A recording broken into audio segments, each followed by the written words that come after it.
Hey guys, so if you are like me and you are turning on the switch for the garbage disposal and nothing is happening, or you just hear a very slight humming sound, but it doesn't actually turn on, then maybe your garbage disposal is jammed. So let's take a look at it and see how we can fix that without having to call a plumber. All right, so here is your garbage disposal. In this case, it's the Incinerator 100.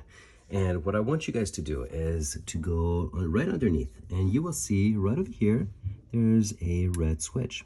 Now, that red switch may be out. If that's the case, go ahead and push it in. That's going to reset the garbage disposal, and that might fix the problem for you. If it doesn't, here's what I would like you to do. Grab an Allen wrench, just like this one, and then put it in the middle. Okay.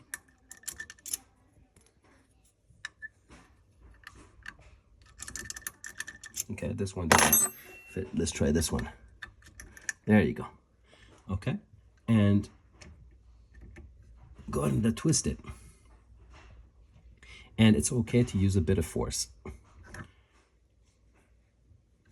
It might stop. Just do it enough times until you feel like something is loosening inside.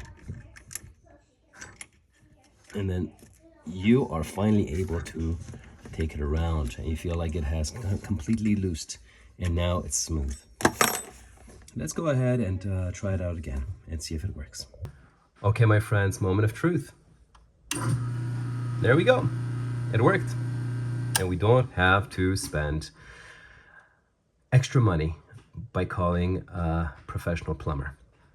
So let me know if that worked for you. Leave a comment. And if it did, please subscribe. Bye-bye.